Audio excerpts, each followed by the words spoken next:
डरावनी कहानियों के लिए हमारे चैनल को सब्सक्राइब करें और नए वीडियो की नोटिफिकेशन पाने के लिए बेल आइकन को जरूर दबाएं। रात का घना जंगल और एक सुनसान रास्ता। निशांत और तुलिमा बाइक से एक पुराने रास्ते पर जा रहे थे। चारों तरफ घना जंगल था। रास्ता टूटा हुआ और उनके मोबाइल पर नेटवर्क नहीं आ रहा था। धीरे धीरे रास्ता खत्म होने लगा और उनके सामने एक टूटा हुआ लकड़ी का बोर्ड दिखाई दिया जिस पर लिखा था, कठपुतली गांव। तुलिमा को कुछ अजीब महसूस होता है। वह कहती है, यहां से वापस चलो, यह जगह ठीक नहीं लगती।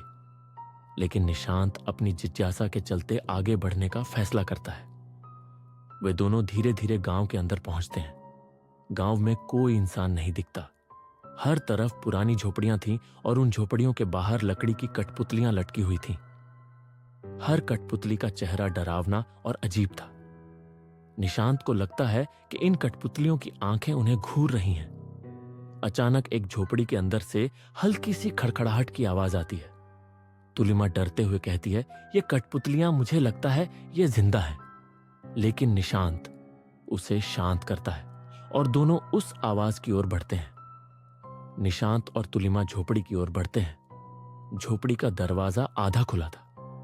दोनों अंदर झांकते हैं।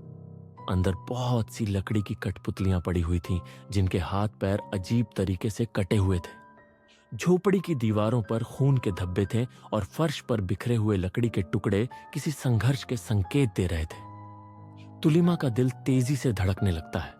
वह घबराकर निशांत से कहती है, यहां से चलो, यह जगह अच्छी नहीं है। लेकिन तभी झोपड़ी के कोने में एक हिलती हुई कठपुतली दिखाई देती है।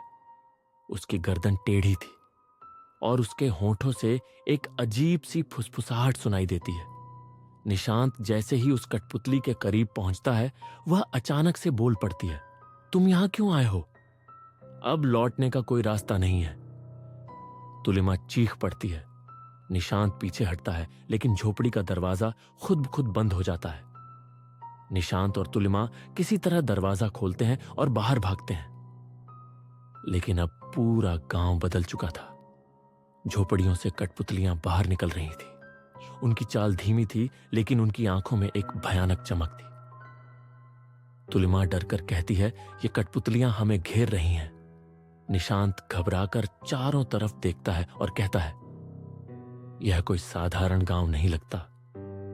हमें यहां से भागना होगा। लेकिन कठपुतलियां धीरे धीरे उनकी ओर बढ़ने लगती हैं। उनके मुंह से एक साथ एक डरावनी आवाज आती है, तुम हमारे मेहमान हो।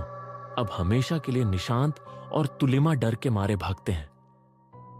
लेकिन गांव का हर रास्ता एक ही जगह पर लौट कर आ जाता है। जो गली उन्हें बाहर की ओर ले जाती दिखती है, वह दोबारा उसी झोपड़ी के पास ले आती है जहां वे पहले थे। तुलिमा रोते हुए कहती है, हम फंस गए हैं। यह जगह हमें नहीं जाने देगी। निशांत उसकी बात को नजरअंदाज करते हुए कहता है, कोई ना कोई रास्ता जरूर होगा। हमें हिम्मत नहीं हारनी चाहिए। इसी दौरान उन्हें एक और झोपड़ी के अंदर से हंसने की आवाज सुनाई देती है। वह आवाज बच्चे जैसी लगती है। दोनों डरते डरते उस झोपड़ी में जाते हैं। अंदर एक बच्चे के आकार की कठपुतली बैठी हुई थी। उसके हाथ में एक टूटा हुआ संगीत का डिब्बा था जिसे वह घुमा रहा था। संगीत के साथ कठपुतली की हंसी और तेज हो रही थी।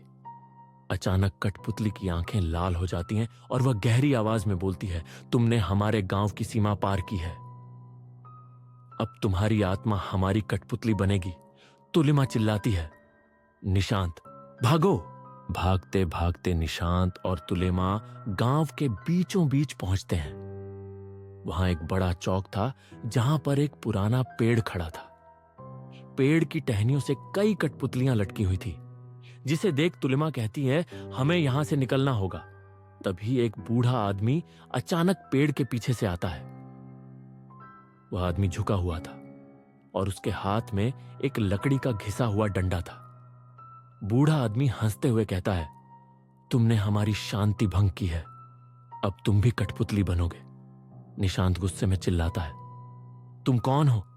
बूढ़ा आदमी जवाब देता है, मैं इस गांव का आखिरी जीवित इंसान था, पर अब मैं इन कठपुतलियों का रखवाला हूं। तुलिमा कहती है, हमें यहां से बचकर निकलना है। लेकिन तभी वे देखते हैं कि उन सभी कठपुतलियों की आंखों में लाल चमक आ गई है। वे धीरे धीरे जमीन पर गिरती हैं और अपने धागों से आजाद होकर इंसानी आकार लेने लगती हैं। उनकी हड्डियां चटकने की आवाज आती है, जैसे कोई चीज टूट रही हो। कठपुतलियां अब जिंदा इंसानों जैसी बन चुकी थी।